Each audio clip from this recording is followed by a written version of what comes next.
If you are adopting transracially, it is your responsibility to learn everything about that child's culture because you owe that child their culture, to be respectful of their culture, and to not think that love conquers all, because it does not.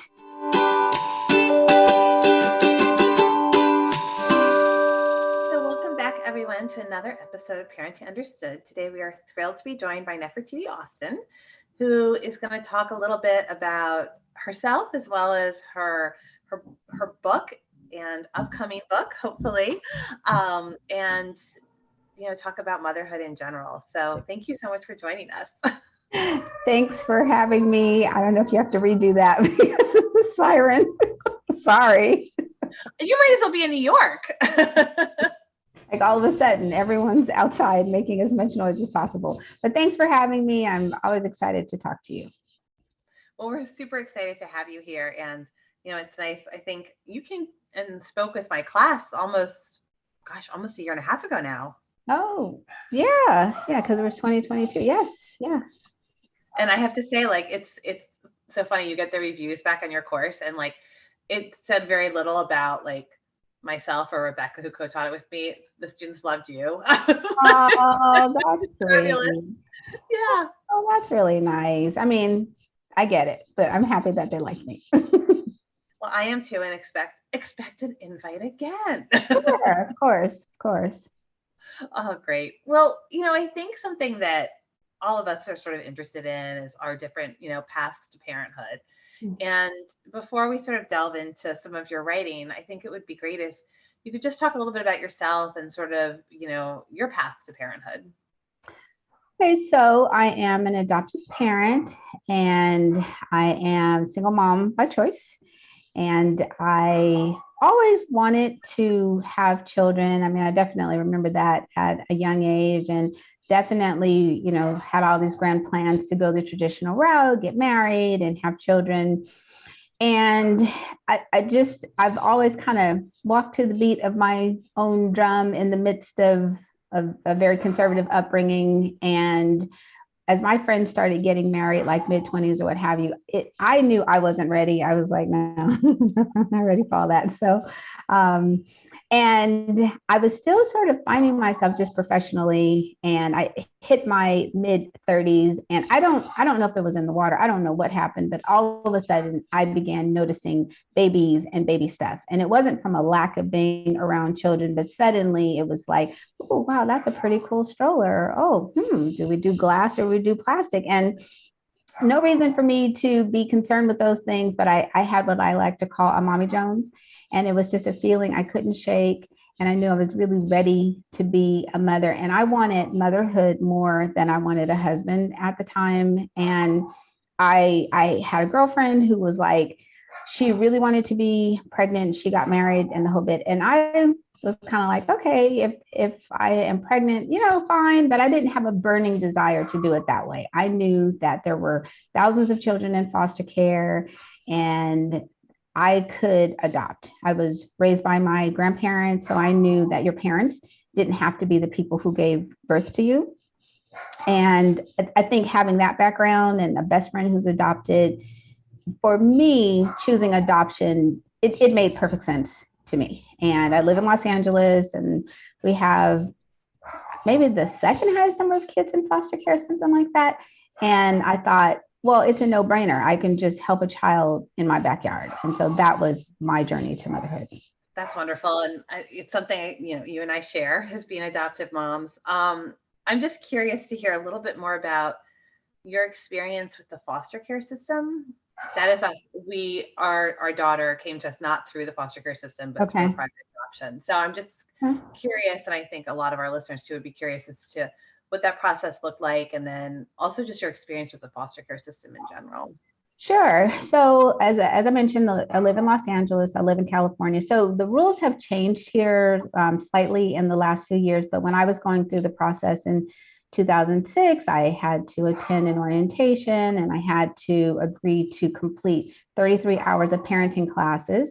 And over the course of that 6 weeks, I got a crash course in these are the children in foster care, and children come to foster care typically for abuse and neglect. It's not a case of these are unwanted children, these are throwaway children, these are defective children. It isn't like that. And I know a lot of times foster care and children in foster care get a really, really bad rap, and that's not fair to the kids because they didn't do anything wrong.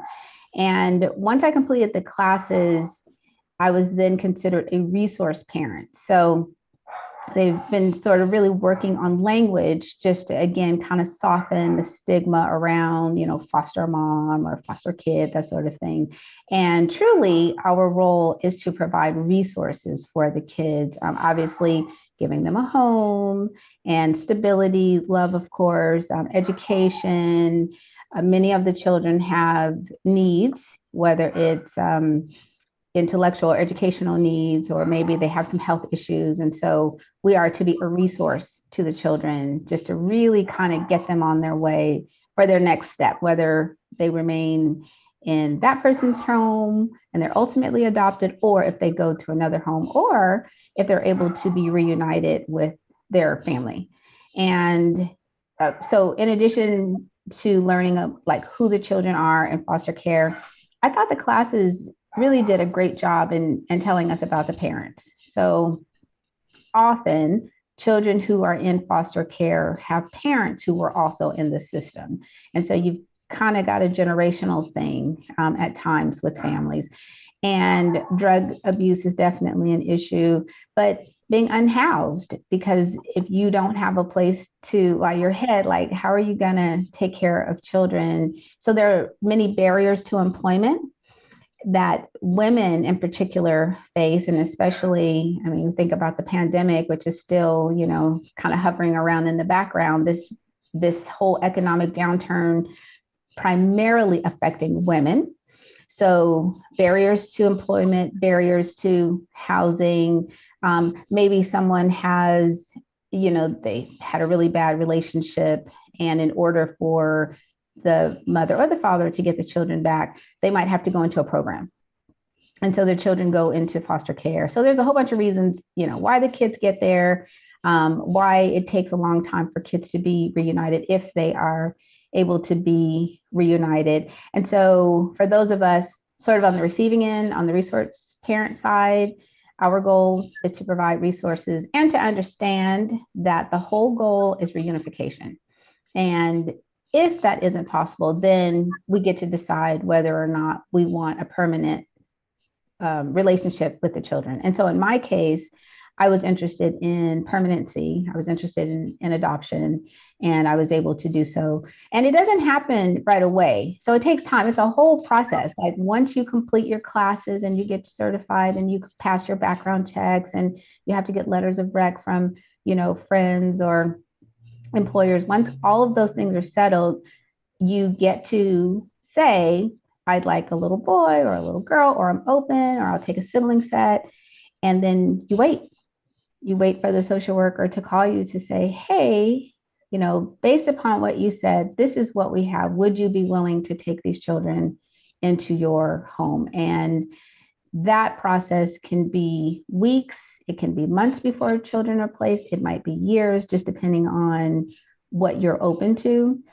And then that triggers the adoption process, which is a whole separate process that is kind of done in increments of 6 months. And that's just to make sure everybody's kind of getting along and this makes the best fit, because the worst thing you would want to happen is for the children to be reharmed because they went into your home, and then you figure out, oh my God, it's not a good match, but you say yes, even though they're not feeling you, you're not feeling the kids.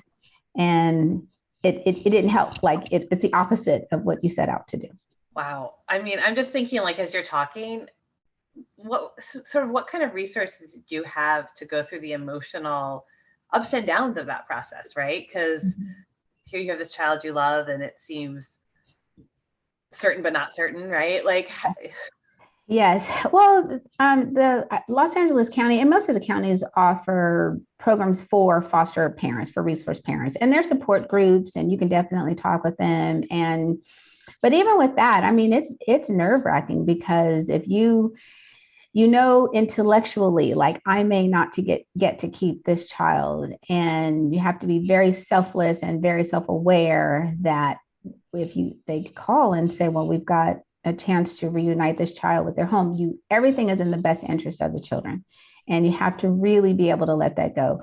And so that's why you have to be very honest, like about your intentions, what's your motivation, and yeah, it's incredibly nerve wracking. You know, lean on your friend group, and certainly, you know, if you have to get an outside therapist to do so. But there are support groups where people have gone through it, and these stories are heartbreaking just to hear. Like, oh my God, you were so close, and then, but you know, it's not about you, so you have to really take yourself back to it's not about me. So that kind of, I don't know, makes me think of your first book, Motherhood Mm-hmm. So White.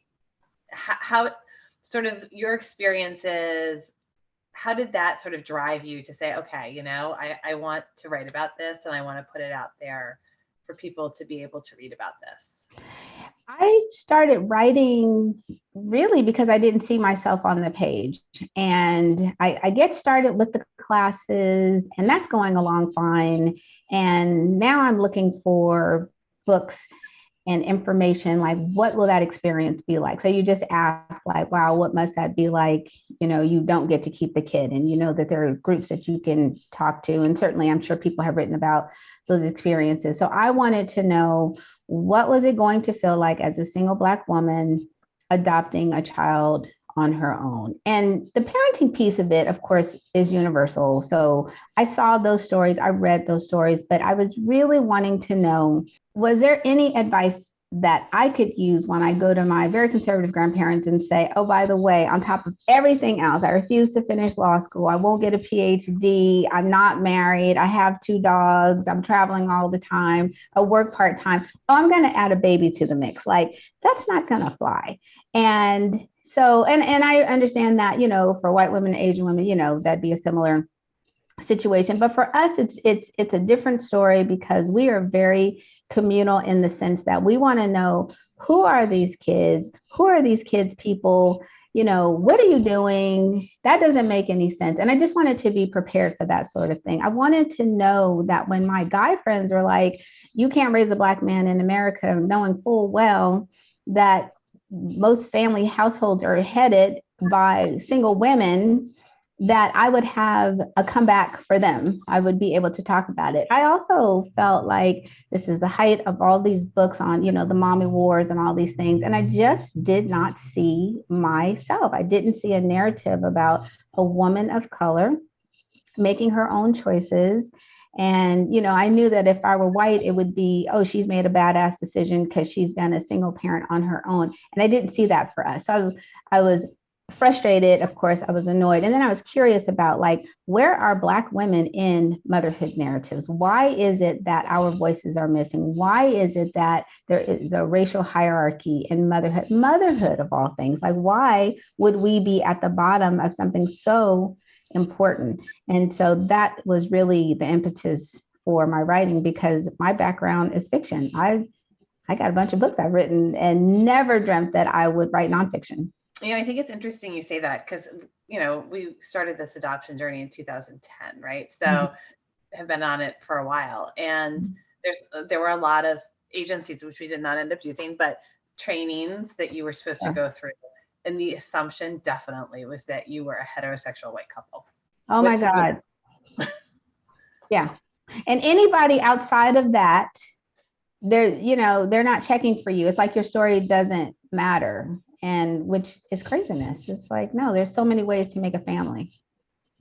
So many ways. But that was something even I, as a white woman in a heterosexual couple, noticed. Like, this is a little weird that the audience is so focused on us, right? Yes, it's very narrow. And even publishing felt that way. I got so many rejections because I was told, you know, this is it's an important story, but it's marginal. Your experience is marginal, which like, I'm front and center of my life. It's not marginal.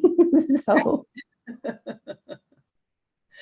So how did you fight that narrative in a way? Like, to go through the publishing process and Well, as a writer, I don't think people choose writing as an artist, period. That's not something you choose. It's too hard. It's too hard to make a living. Your feelings are hurt all the time because there's so much rejection that goes along with being an artist. And we write because we have to. And I wasn't looking for validation necessarily from other people. I felt very validated in the decision that I had made, but I continued to push because I felt that there are so many women who look like me in similar circumstances, and even women who don't look like me who might be interested in just a different version of motherhood. And I felt that I have enough in common as a woman, as a mother, as a citizen, that, why wouldn't my story be interesting? And so I continued sending query letters, and I'd get rejected and I'd send another one. I just keep on. And then I started writing articles, and I'm not a trained journalist. And so I've really learned over the last like 10 years, I've become a journalist. And I began getting traction in those spaces where I was getting articles published. So that was helpful because then I felt like, oh, okay, at least there are spaces where my voice is interesting. Someone wants to hear it.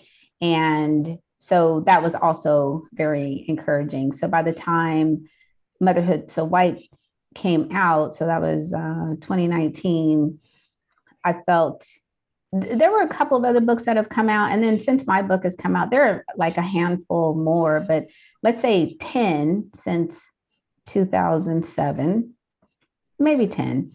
That's 10. But when you go to the parenting section at a bookstore, the library, that's a drop in the bucket. So we're still very unrepresented in this particular space, which is why I continue to write about it.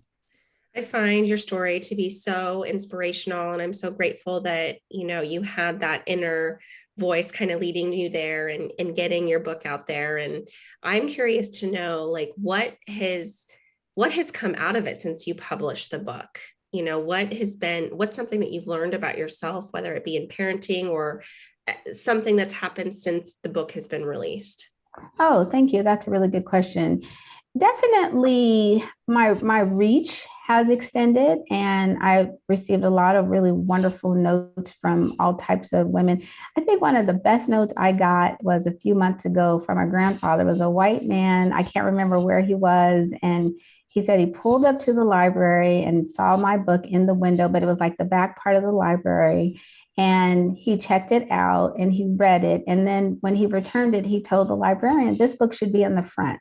And this, is an older white gentleman and, with white grandkids. So it wasn't even like a racial connection where, well, he's raising Black grandkids or anything like that. And I thought that was so cool that he could see where, wow, this is information that we need, because motherhood for Black women is different. And it's different in the sense that this emotional space that we operate from, it just kind of heightens everything. So one of the things I have learned about myself for sure is that I do parent from a space of fear. I've got a 15-year-old and he's almost 6 feet tall and he weighs, 50 cents. And he is the nicest, nerdiest kid ever. But I know that when he's out in the world, he's not perceived as such. And his school year is going to be over in a week. And I know this summer he's going to want to be out. And I want to give him that freedom. But just thinking about him on the metro, hanging out at the beach or the mall or wherever, I already know there will be a part of me every time he leaves the house, like, I haven't heard from him. And wanting to sort of to check in on him, but wanting to give him his space to do so. And so that is something that I will probably always have with me. And that is something that I learned when I was writing Motherhood So White, for sure. Trayvon Martin's death really set me on this path of like, oh, you've got another layer of safety to think about. And my daughter is 9, so it's a little different for her. We have different issues, and Black girls get harassed by the police as well. But my son is at the age where so I'm trying not to like invite back karma into our lives and have something happen just to prove that. So that is definitely something that goes through my mind. So it's like this balancing act between a conversation about how was your lacrosse game, and where do you want to go to college? What are you thinking about? And hey, when you're outside, remember, yes, ma'am, no, ma'am, yes, sir, no, sir, walk with purpose. Anything happens, I got you. I will take care of you, knowing full well I'm limited in really what I can do. That's so frustrating. I'm just thinking, because I have a 13-year-old girl, right? Mm-hmm. Which, has its own concerns with it. But I don't have that layer of like, I have to think about her safety, right? In a way, but that conversation doesn't seem like it has to come up all the time. Right. Right. Right. And yet for us, it does. It comes up all the time. And we live in a great neighborhood. So it isn't even, I'm not worried about the neighbors, nothing like that. So, but it's just when, he's out in the world, so. So, now that you've done this first nonfiction book that Yes. has touched many people, where are you thinking you want to take, your experiences sort of with this nonfiction world now? So in many respects, my first book was really kind of like my son's book, because I leave it. My daughter is probably a toddler. In fact, I think she was in kindergarten, maybe, or preschool when I wrote it. And so I've been thinking like, gosh, what will my next book be about? I kind of went through a few topics, and then ultimately I've settled on, I'm going to write about cultural gaps in raising neurodiverse children of color. So my daughter has ADHD and a sensory processing disorder, and I've kind of written around it. I'm very careful, even when my son was little, about really kind of putting their business in the street. It's okay to put mine, and just trying to figure out like how to respectfully enter that space without putting her all out there like that. So I've outlined the book and owe my agent a chapter, so I will be getting on that. But really just kind of looking at, I've learned so much about that. Okay, so again, most of the kids coming out of the foster care system will have something. And sometimes it's educational delays, sometimes physical delay, they have a little something. So no biggie there. And because my son didn't have any delays, I was kind of surprised that my daughter did. And there's no reason I shouldn't have been surprised. The social worker said, hey, she's going to have everything, but I didn't see anything. I just thought she was spirited. I was like, oh, she will be president one day. Lucky me. And then in kindergarten, it was like, oh, she's turning cartwheels throughout the day. Okay. Oh, she won't stay in her seat. Oh, okay. So let's find out what's going on. And learning that she presented more like a boy, because there are all these, so like mental illness is all genderized, which I didn't know either. And luckily she presented like a boy, because I felt like she was letting us know something's up and I need help. And so really just kind of taking a look at that, and taking a look at how in education, especially with kids of color, I don't know that the first thought is, that child needs to be assessed. I think the go-to is that child is a discipline problem. And so I think teachers operate from the space of disciplinary actions as opposed to support. And I also know that, and I'm learning, for instance, like Black kids are not tested for farsightedness enough. And so often they need glasses, but they can't articulate, I can't see. So then it appears that the child can't read. Well, they can't see the words, So it's a lot of little things like that that are missed for children of color. And it takes a long time to kind of work. So then you end up working backwards. And then for Black people, we are so like, you will not label my child. I will not have you see a white therapist. I don't trust the doctors, and we have good reason to be suspicious about the medical community. So then it's a whole nother shift for us to say, but I need a therapist.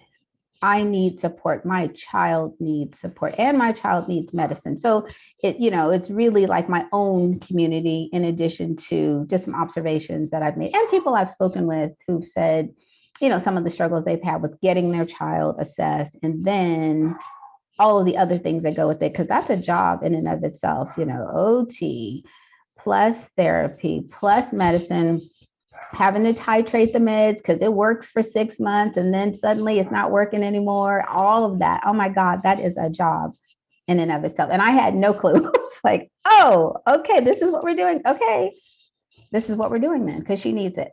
What has been your experience getting those services for your daughter, specifically being a Black woman in a Black family? Well, I think just who I am, because I consider myself to be pretty resourceful, and sometimes I can be a dog with a bone. So we were able to get services relatively quickly, but I paid for them. And so it was unsustainable though. So then I had to switch because I was like, I can't afford therapy at $165 an hour. And then OT was like $145 an hour, both in the same week, every single week. And I had to pay for her to have the assessment. Like, that's not, for me, it was not sustainable. And so then when you adopt a child through the foster care system, there's something called Ties for Families. And I had already signed up, thank God, and I had never used it. So I was able to contact UCLA and say, I have an assessment and a diagnosis for my daughter. And like, what do I do next to get her the help that she needs? And we were super fortunate because they had an opening and we were able to do it. Otherwise, we would be waiting. And so that's the issue, is there aren't enough therapists who work like in this particular program. And even when I looked outside of the program, because it goes like by your zip code, when I looked locally, there wasn't room. And I'm like, well, that's not fair to the kids that she would have to wait 6 months or a year just to get seen. And so I was very persistent about finding a therapist. And we were very fortunate the first two, because now UCLA is a teaching school. So every year we get a new therapist. So that's an issue. And we've got a current therapist, nicest, kindest person. My daughter runs circles around her. And so I'm on the phone like, can we get a new therapist? Like, and they're like, yes, but it's going to be a long time. And they were not lying. I'm still waiting. I've been waiting like 3 months, and it may be another 6 months before she's able to get, someone else. And so, yeah, you're not alone in that. And I see that a lot, living in Los Angeles and being in clinical practice, and I had worked for a large agency. So like, we would be overwhelmed with referrals and just not enough staff to provide that level of service to these children. And so, and what was really heartbreaking is that these parents needed resources and support. And the staff on my end are so stretched thin that they can't take on any more work. And so it just felt like an impossible situation. And so, as of lately, I've seen like these little programs kind of pop up, like social emotional programs that are gaming related, right? That you can have access to, that help build these critical self-regulation skills, or even like online courses for parents, specifically, in terms of evidence-based strategies for ADHD, and supporting the neurodiverse population. But it's really unfortunate that has to happen, that families, parents, and children are waiting and not able to access services right away. Yeah, I go online periodically to look for stuff as well, just to, kind of keep up. And is there anything interesting?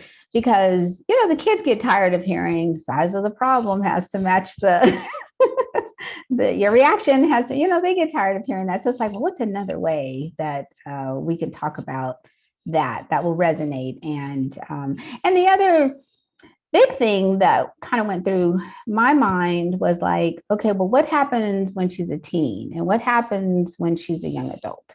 And if I don't get her squared away, I don't want, the rise in suicide is like, oh my God, it's so awful and so painful. And I don't want to be that mother.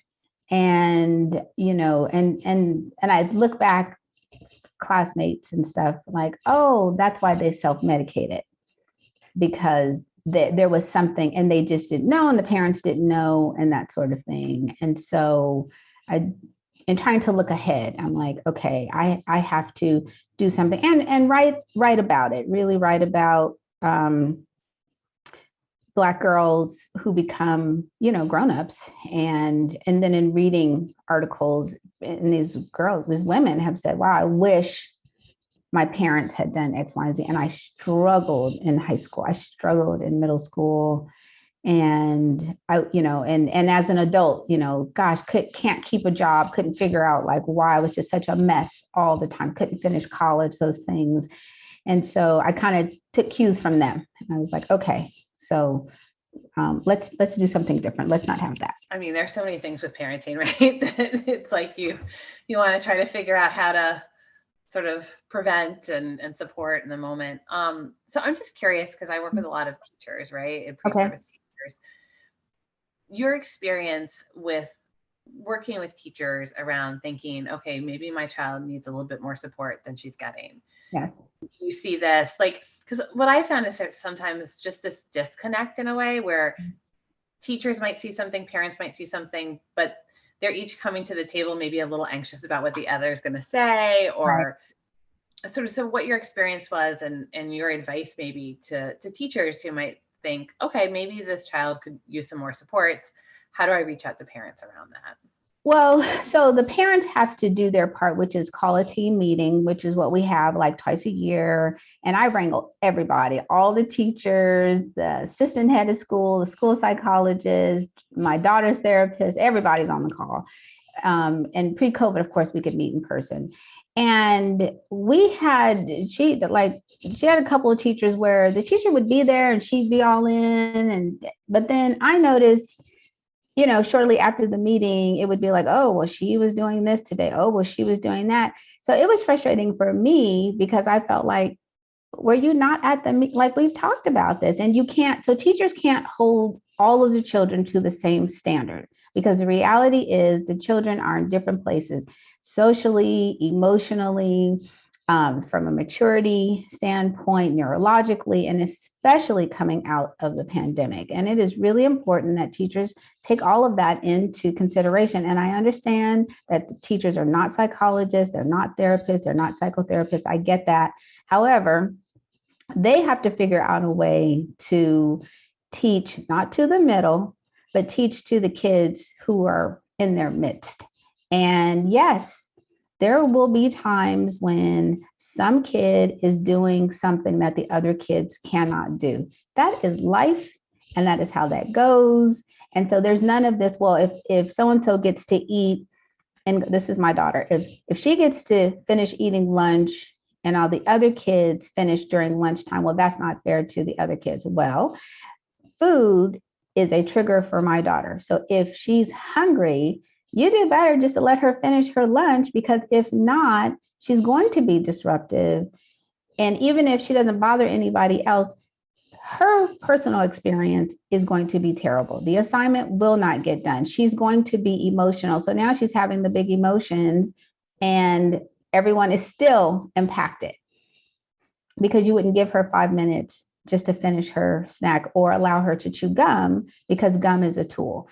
And I think teachers have to really be very flexible and not see it as, oh, this child is getting privileges that the other kids aren't getting. And, oh, maybe this parent has a great relationship with the head of school or the principal, so that family gets liberties that, the rest of us don't get.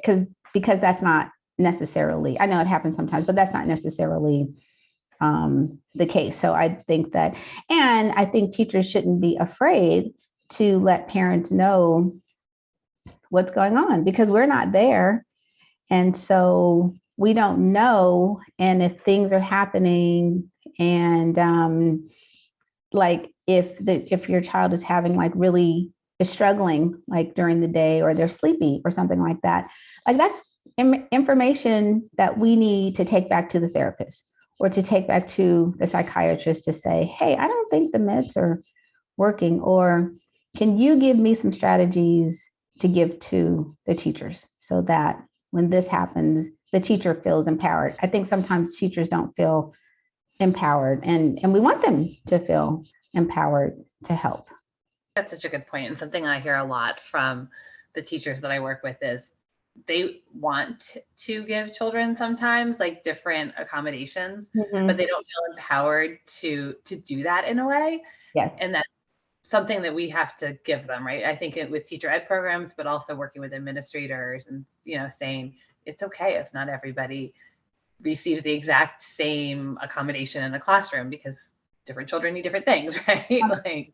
Absolutely. Or if they don't finish their project. I had to talk with the assistant head of school the other week, and the art teacher was concerned. She says, "Oh, she's not going to finish the project," and the assistant head was like, "That's okay. It's okay. And you can send it home. Like, I will help her." That's the other thing. Parents are more than willing to partner. If it doesn't get finished at school, send it home. And maybe we won't get it done that night. Maybe you won't get it that next day, but you might get it at the end of the week. You might get it the following week. But I just think, again, allowing the flexibility to give the kid a chance to win. So something that, I feel like we could talk to you all day, but be cognizant of time. Something that we always like to sort of, wrap up with is thinking about, what would you say to parents, or like some of like the three like key takeaways from your experiences? Your sort of three pieces of advice you'd give parents. I would say if it is your desire to parent through adoption, do it. Like don't be afraid to. I think if that's a desire that you have, I think you should do it. Another piece of advice I would give is if you are adopting transracially, it is your responsibility to learn everything about that child's culture because you owe that child their culture, to be respectful of their culture, and to not think that love conquers all, because it does not. You have to really extend yourself out of your comfort zone to have them participate in a Juneteenth or a Lunar New Year program or something like that. And they should have children. They should have friends who look like them. And the people who come into your home should reflect the world you want your kids to live in. So it isn't like, oh, I love this school because it's diverse, but then your associates are all white, or they're all Black. It's like it should reflect, because your kids are going to grow up and model what they see at home, for sure. And the other piece of advice I would give is, it seems to be a lot more conversation around mental health in children for sure, but they're really not only talk, but like we need like resources for sure to support children who are in need. And, if you're in a private school setting, you often have more resources than, children who are in public school. But I just think like on a state, local, federal level, that there has to be services that parents don't have to pay for, quality services for neurologically diverse kids, no matter where they are. Like that is crucial because they're going to grow up and then they'll be in charge of us. So you got to take care of them on the front end. Oh, I like that. I feel like that's a nice way to end. So I'm sure folks are going to want to hear more about you and your work. Where can we send folks to find out more about you? I have a website. It is www.nefertitiaustin.com. And I'm on Twitter at Nefertiti Austin and IG at I am Nefertiti Austin. Those are probably the main places that you'll see me lurking about. Great. Well, thank you so much for joining us. Oh, you're welcome. Thanks for having me.